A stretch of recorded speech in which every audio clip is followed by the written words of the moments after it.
This is the weekly wrap up presented by the Conversation Project, and I am Jay Cleveland Payne, your host for this thing and many things at the Conversation Project. This thing here will give you the top 10 stories per your engagement with the Conversation Project feeds that we had on Facebook and Twitter, or X, from Friday, February the 23rd to Friday, March the 1st. We got out of the February into the Marches and survived leap year. So here are the stories for that week that you thought were the tops. Now, this is simply a wrap up of the stories based on your engagement in those feeds on Facebook and Twitter. We'll explain how all things work out in just a moment, but you want to know what we talked about in our major stories and how we pull these things out. We'll give an explanation of how they work out for here, and of course some context with stories that weren't there, and integrate them with both the daily video podcast we have, or video cast we have, that is things you might have heard every single weekday morning, and of course the story of the week. One of these stories in the top 10 we will expand on to give you a bit deeper detail, because you thought it was informational, you thought it was conversational, so we'll have a conversation about that one. We'll explain, like I said, we'll explain on the feeds, working all the things going forward in just a bit, and give you some context with some stories that weren't quite in range. So let's get into that right now. One more time, though, our website is conversationproject.com, so you can find out what we do all day, every day with the Conversation Project. And of course, you can email us with your comments at theconversationinbox@gmail.com. 10 to 1, count them down like Casey Kasem did. Let's get into the stories for this week. Starting off with story at the 10 spot. Headline reading, man lights self on fire outside of Israeli embassy in Washington. This is a story that escalated fairly quickly and got to be more deeper detailed, and there's a lot going on in this actual story. But an active duty airman in the Air Force, aged 25 years old, tragically passed away after he set himself on fire outside the Israeli embassy in Washington, D.C. You can kind of see where this thing was going. This is a person who was protesting what's going on in Gaza, in what the issue between Israelis, and essentially was yelling "Free Palestine" as he set himself on fire and ended up dying from his actual injuries. The incident is still being investigated. I don't believe they actually released the airman's name, at least not from this article. No update on that one, other than updating from just a man protesting to an active duty airman light himself on fire in front of the embassy. Obviously, this is a very detailed and very, very, very complicated story, and it's not going anywhere anytime soon. Let's talk about the story at number 9 for this week for your engagement. The headline reads, Don Lemon signs 24.5, read it properly, $25.5 million deal to split for CNN. Now, Don Lemon was not quite fired from CNN, although that's the words that we were given. Don Lemon was taken off the air for CNN, but still had a very long contract to go, like 3 years in the contract, especially signed up to do the new morning show. That was a whole big thing to happen. Well, after a lot of things, Don Lemon just being weird, Don Lemon not having the vibe that he did late night stuff going to the daytime, Don Lemon not getting along with his female co-host, and Don Lemon calling Nikki Haley Pastor Prime, and other things as well. He was pulled off the air. The morning show was retooled, and now that morning show no longer exists. Don Lemon was paid $24.5 million to essentially kill his contract. So with that cash in his pocket, he is going to Twitter/X with a new show called The Don Lemon Show. He's doing what Tucker Carlson is doing with a specific show on Twitter, and he is going to probably do some sort of network on its own to go back on that end, although it's backed by a bunch of folks, and Elon Musk apparently is down with that one. We'll see how Don Lemon performs on the social medias and whether people are going to flock to him like they seem to flock to Tucker, because they're different audiences for different reasons. And in fact, they actually oppose each other, essentially, in their thought processes. But we'll see. We shall see. I'll watch because train wrecks and have to see what my competition is doing. But we'll see what happens going on. Don Lemon also having a birthday this week, so congrats on that one as well. At number 8, big time news that everybody's paying attention to for this weekend specifically. Caitlin Clark breaks Lynette Woodard's forgotten scoring record, 18 points from passing Pete Maravich. Caitlin Clark is money, and a lot of money coming on, as we'll probably talk about next week, where she is actually declared for the WNBA draft, where a lot of people went back and forth saying really dumb things like, now that she's playing for the pros, she'll make less money because the NIL money will be less because of that. But the big deal is she scores a lot of points. She's really good, and she has a chance to break Pistol Pete's record that's been long-standing for years. Now, the thing about Pete's record, the asterisk is she's playing in 4 seasons. Pete only played in 3 seasons, and there is no three-point line for Pistol Pete. Oddly enough, he played with no three-point line in college, and so how he scored so many points was just sort of amazing. How Caitlin Clark scores many points. It's kind of amazing as well, but we'll see what happens. She got 3,649 points at her last game. The chance to get 18 points, which is normally not necessarily a big thing, will come this Sunday as we record this on Saturday, but they take on Ohio State, the number 2 team in the nation. Iowa is number 6. Ohio State tends to hold back Iowa anyway and put a little damper in Chris and Caitlin Clark's actual performance. We'll see who will reign supreme in this matchup, big time matchup, prime time matchup on Sunday night. Story at number 7, sticking with sports in a sense. Cam Newton fights former NFL QB in wild brawl at 7-on-7 camp. This story actually has also progressed as well, as Cam Newton, who got into a fight with some guys at a 7-on-7 football camp in Georgia. The details around how the fight got started and what was going on have been held back because there are civilians involved. But Cam has basically said, I'm the adult, I'm the professional. Of all things, I should have known better. I apologize for my part in the fight. Now, he's not saying he started the fight, which seems like he didn't. It just seemed like some knuckleheads just wanted to kind of prove themselves, and Cam Newton was there. But it turned out to be a big old, it's just embarrassment for Cam, unfortunately, because he's the famous one. I guess if you know the guys involved, they can get shamed locally. But Cam, being the famous one, gets the big kind of blast on that one. A lot of people jumping on the bandwagon on this one. But it just seemed like, Cam Newton saying, what he should say. I'm an adult. I'm the professional. I should have known better. I apologize for my role. Sad story at number 6. Person of interest being questioned after women who went for a run on University of Georgia campus found dead.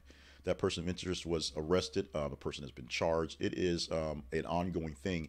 And to advance the story, if you will, the death of Laken Riley, 22 years old, went for a jog on the Georgia campus, just outside campus, and was killed by what we know is a person who was here illegally. We know a person who had a criminal record. We know this guy is a bad guy. And, of course, the politics of all this has come to play. In fact, there's now rumblings going on that there's a lot of discrimination against Hispanic students at the University of Georgia because the man who killed Laken Riley was Hispanic. So there's a lot of backlash going there.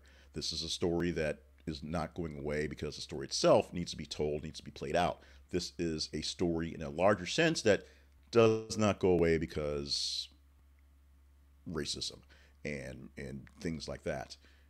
This is a really tough thing to go through, a tough story to really work with, as people there in the neighborhood, people there on the campus, people in this city are dealing with a very tragic loss. But it also means you must keep your heads and really focus on what's going on here. The person who was picked up will be prosecuted. The force of the law will go against him, and you can just follow that as it is. Don't take this as a larger standard. This one guy is not the border issue. There's a border issue, but it's not this one guy. So make sure you get things straight. I agree in border issues. I agree with illegal immigrants. I agree with things going wrong and need to be taken care of. But don't put all the weight of one guy, one case, one instance, even one as tragic as this, for everything. It's not all related. This is one single incident. This is not the border crisis all in its own. A little extra commentary there, but apologies for that one. Let's go to the story at number 5. This is one that we didn't actually cover in the actual weekly show because it was just too big, too sprawling. But the number 5 story of this week reads, Ohio mom pleads guilty to murder after leaving baby at home while she went on vacation. This is a story that, honestly, my wife asked me about when she read it online going forward, and I said it's in the feeds, we'll see what happens. And as it played itself out, popping up over last weekend, because there's so many stories that went through the weekend, we pick 10 stories out of 30 that are in the range to do for the Monday edition. There were just so many stories out there that this one, based on the nature of it, the gruesomeness and the frivolity of it, all mixed in one, we didn't cover it. But here it is as a number 5 story. This is how important it was to you in the grand scheme of the pure numbers of the weekend. And we'll tell you about pure weekend numbers when we get to the number 1 story.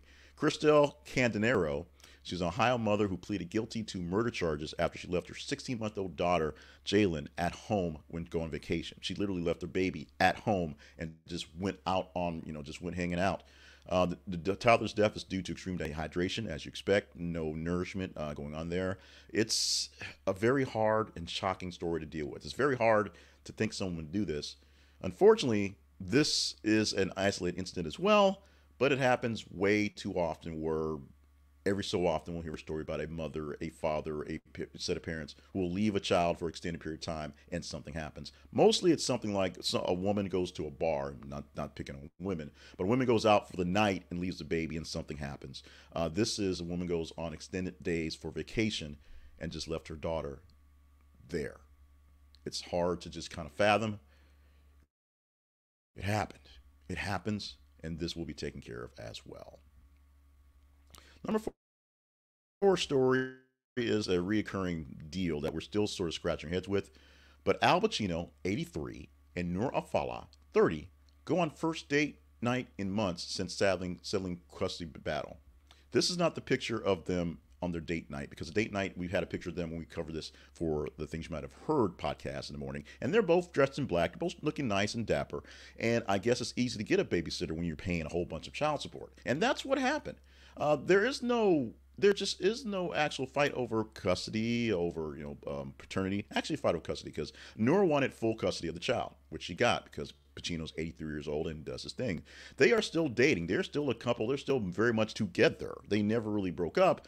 They just had issues over child support, a lot of child support, and it's been covered. So after the custody battle is done, after we know that Noor has full custody, but Pacino gets all the rights he wants to see the child. After we know how much money that Noor will get from Pacino going forward, they can go out on dates again and have fun.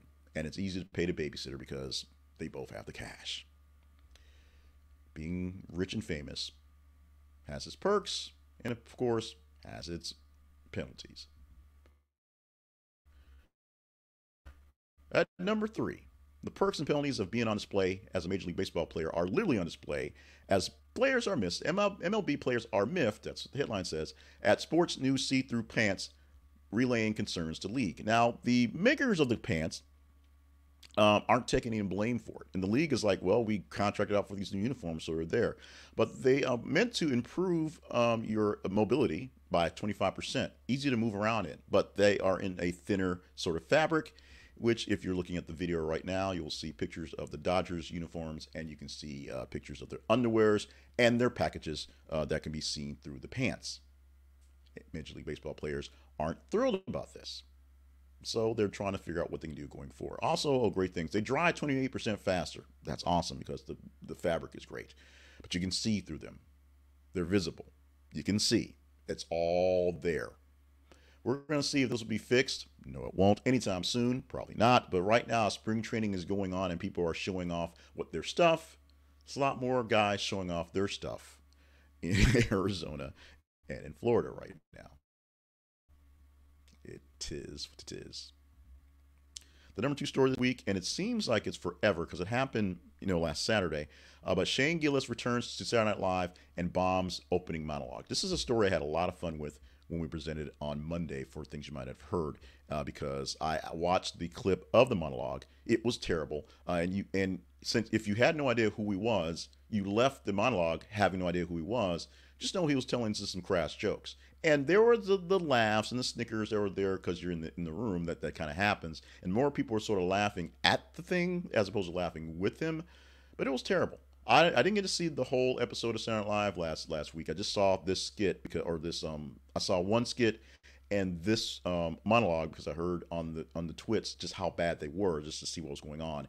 But we put it in there. We talked about Shane Gillis going back on Saturday Night Live after being fired before the first show of the season he was on for just being kind of a douche. He survived the episode. It's one of those things that you can say, well, it happened. It's there. Going forward, we'll see who's on the big list and who they're going to do to kind of parade around to bring a little extra sort of cheer and virility and maybe relevancy to Saturday Night Live. Not that the show's not so much relevant right now, but it is a matter of just being, one of those times. And if their election skits so far are showing what we're going to expect for 2024, the relevancy that's usually the election skits and stuff like that, we're going to have some issues. We'll take a quick pause to get out some paperwork, to get out the numbers give some fanfare to the story that's #1 this week because it earned itself. By the way, the top story on Facebook this week was the #5 story: Ohio mom pleads guilty to murder after leaving her baby for vacation. If it weren't for Facebook, Facebook went nuts on this one, and this one got it into the top 10, got it at #4. Facebook, the Twitter response, normally Twitter drives the bus, was not enough for this one. This was an all Facebook affair. But the Twitter story that was #1 pushed this one well beyond very early, with no one having a chance to catch up to it, and we're a little sad about it. Now we're sad about it. We'll get to what it is in a moment. The top Twitter story was the top story of the week, getting 9.23% of all engagement over the week. So we had kind of a lower week in that end. This story was 27.5% more engaging than the story with Shane Gillis. And the story is also 490,900% more engaging than the story at the very bottom this week, the almost relevant story of the week. That's number 231 distinct different postings. We'll get to that one in a bit, but let's talk about the story at the tops of this week that everyone was talking about because we're still talking about them. That headline reads: Taylor Swift passionately kisses Travis Kelce after first Sydney Eras concert. That's it. That's all it is. Taylor Swift and Travis Kelce had a kiss. And what do we have to prove this kiss? We have selfies and people taking pictures with their phones. And there's a little bitty picture there in the corner of them far, far away in this thing. That's it.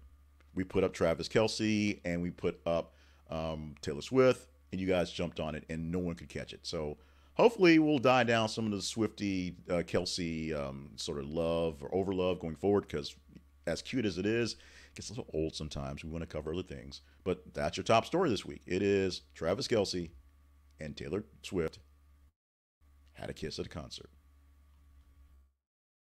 Thank you, folks. You're welcome. Our story of the week. So we're going to go expand on one story from the top 10 into a specific different stretch of a podcast. And that story of the week is Don Lemon, the #9 story this week, where he signed $24.5 million deal from CNN to split. Now, the question is, do you want Don Lemon back in any shape or form? Do you want to see the old Don Lemon that they're playing clips of, where he's talking about the clips from, that might have been a decade ago, black kids pulling their pants up? Do you want to see the new Don Lemon, who's more smooth, more funny, and likes to get drunk at New Orleans on New Year's Eve? Or do you want to see a different Don Lemon? Do you not want to see Don Lemon at all? We're going to talk about how the deals being made to put people back on the airwaves, if you will, are working, not working, and unfortunately, how they're making more money and taking money away from the old guard, which actually may be unfortunately. TV is dying, commentary is dying, actual truthful talk and stuff is dying because people are playing up to different areas and people are playing the characters. So the character of Don Lemon is coming back, and what character is coming back, and how much news are you getting out of that character? We'll talk about that in the story of the week in a separate podcast, and we'll explain more of that in a bit.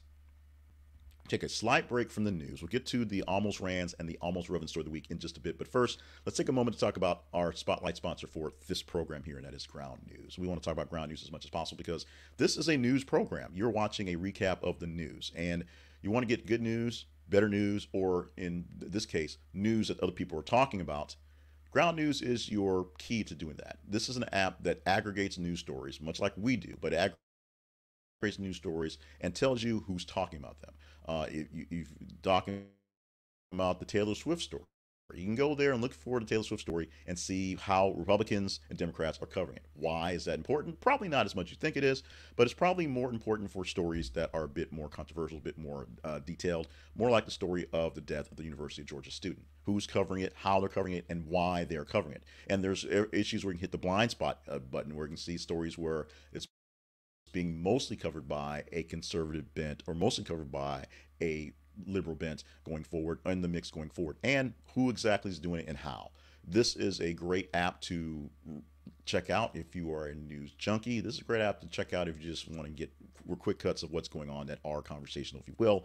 And if you go to our link and use our affiliate link, our page, and use our affiliate link, you can get the deal for less than $1 a month, and of course help us out with a small bit of pennies on the dollar for that one. Go to this is a conversationproject.com/ground news.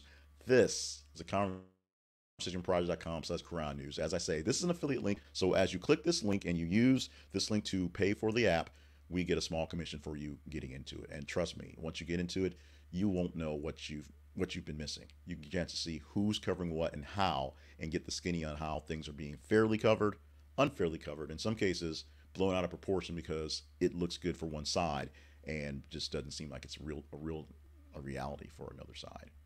That is ground news. Check it out today. We also want to give you a chance to check us out, and that is going to our website. This is conversationproject.com, and visiting the Conversation Project, where you can find updates on what we do all day long, all night long. Now, the basis of the Conversation Project is our feeds on Facebook and Twitter. Facebook.com/This is the Conversation Project, and Twitter.com/th_conversation. When you go there, or x.com if you will, when you go there, we're posting news stories every 50 minutes, all day, all night, 7 days a week. So you can see the stories we're posting for you guys to engage in. And as you engage in those stories, we take a tally. And literally, the stories you had in the top 10 were based off the top numbers of stories that were engaged in from Friday to Friday. So it's that simple. You engage in the stories, we'll tell you what stories that you loved or hated or just got into. Now, Monday through Friday, we have things you might have heard, which is the daily edition, more or less, of this, where we take the top half or top bunch of stories from the last iteration and we present them to you in a good narrative to go forward.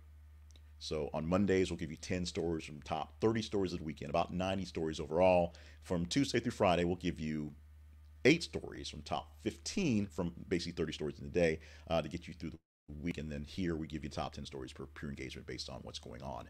You can go to our website. You can find that. You can find our feeds. You can email us at the conversation inbox at gmail.com, and that way you can tell us kind of how to do things. And if you go to our website, we ask you to check out the sponsorships page and look for more sponsors. Check out the partnerships page and consider being a partner to help us do shows like this and get more good news and sometimes not so great news out to people out there in conversational manners. We are looking for your help, and we thank you so much for all of that. Back to the news, if you will. The almost rans are the stories that didn't quite make it. These are stories 11 through 15, so not quite top 10 material. So a quick run through of what didn't make the cut. Number 11, Stephen A. Smith slams Scottie Pippen for embarrassing himself on No Bull Tour. Stephen A. Smith has publicly criticized Scottie Pippen for his comments about Michael Jordan based on life going on. After the release of The Last Dance, Scottie Pippen, of course, getting heat for being Scottie Pippen, doing a no bull tour, essentially telling how things really were going. Stephen A. saying, no class, no class, no class. At number 12, ESPN has removed Bronny James from its 2024 mock draft. They project him to go in a draft in 2025. People are now saying, a lot of people are believing that LeBron James' son, Bronny, is not quite ready for prime time. He's not ready to play with his dad, not ready to play on a team to make a cut. So it looks like ESPN is thinking, he's thinking the same thing. Won't be coming out after 1 year, coming out in the second season because that's what the real stars do. At number 13, 3 members of a Wyoming swim team killed in Colorado car crash. This is another story that had a lot of engagement we didn't quite get to within the weekly show. 3 members of University of Wyoming swim team and diving team tragically lost their lives in a highway crash in northern Colorado. The story we posted on Saturday, happening Friday afternoon. The names of the people were Charlie Clark, 19 years old, Carson Muir, 18 years old, and I've lost the name of another the person in the notes, so apologies for that one. But very sad loss for the family at University of Wyoming. The crash happened at the Wyoming-Colorado border. Number 14, Nathan Wood's divorce lawyers must testify in a relationship timeline with Fulton County DA Fonnie Willis.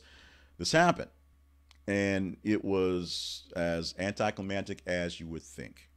So his lawyer, Wade's lawyer, was on the stand sitting there talking about how the relation went. Now, what happened was the Trump team came up with some cell phone records that said maybe Fonnie Willis and Nathan Wade were hanging out before they said they were. And his divorce lawyer, because he was there, was like, yeah, I don't know. That was a long time ago. I can't recall. You may have heard that be said by Donald Trump before. I can't recall. Don't really remember. It was a long time ago. I can't recall. Anticlimactic. The actual case wrapped up this Friday with no actual resolution yet. Within a couple of weeks, we'll know whether Fonnie Willis will be disqualified and whether that will throw this case not quite out, but push it back far enough so that if Donald Trump becomes president, he can find a way to delay this one again. This one won't go away because it's a Georgia case, but he can delay it in certain ways as president. And the story at number 15 this week. Star Wars actor Billy D. Williams reacts to being called closet queer due to gay rumors. There are rumors that Lando Calrissian may actually be a bit of a fluid person, even though the character is now being written that way for more inclusion. Maybe the actual actor Billy Williams, who's known for being manly in the day, is a bit more manly. He's not denying it. He's not confirming it. Being a bit coy, not denying it. Any pub is good pub, apparently, in this case. And now, the almost relevant story of the week, the story that got literally no love this week, is this one. And it's a story we actually posted a couple times because every time there's a primary or a caucus, and we keep talking about the presumptive nominees. We've known for essentially 4 years that Donald Trump and Joe run until they get the nominations and all the delegates and all that great stuff. The headline is why AP isn't using presumptive nominee to describe Trump and Biden, and it's simply because they don't actually have the votes yet. Basically, all the other states actually need to put in their votes, even though by Super Tuesday, none of it will really matter. None of it usually matters after Super Tuesday comes up this week. Excuse me. But it doesn't matter. They're not technically there because they don't have the actual votes. Not summed up enough delegates to actually go that threshold. It is what it is. It's why on election nights they say they presume they are calling it for stuff like that. They don't say he is the president. At least not allowed, because until the votes are tallied and tally until what January 6th happens, and then it happens. It's not valid. It's not real. It isn't done. No selfies. No done. And that's it for this week. I want to remind you that the Conversation Project lives online at this is theconversationproject.com. Our email address is theconversationinbox@gmail.com. Our feeds on Facebook and Twitter or X. Facebook.com/thisistheconversationproject and Twitter.com/th_conversation. That's where you follow us and give us the engagement that you do to tell us the stories to talk about. It's how things work around here. So do that as well. Stop by our website and visit all the things there. If you deem us worthy of partnership, we appreciate that. We take all the help that we can get there. And with that, we wrap up officially for the day. I am Jay Cleveland Payne. This has been the weekly wrap up for the week ending March the 3rd, 2024. Actually, March the 2nd, but that's neither here nor there. Still, it's there, I guess. Stop by our website, show us some stuff, buy some merch, stay limber, stay hydrated, stay on task for all the grand things that you're here to do. Love you, mean it. Prepare yourself for the story of the week that's coming down in a different feed, or if you're watching the videos, it'll be in the same form there, where we'll talk about Don Lemon and his new show and other people bringing back themselves after their exile from the mainstream media. We'll also have coming up on Monday, of course, the next edition of Things You Might Have Heard, which is 10 stories from the top 30 stories of the weekend. So what stories will make it into the weekly wrap up and Things You Might Have Heard for the week? Only you can tell us. So follow the feeds, let us know, and 7 days from now, we'll find out what stories were tops for this week. Thank you so much. We'll see you in 7 days.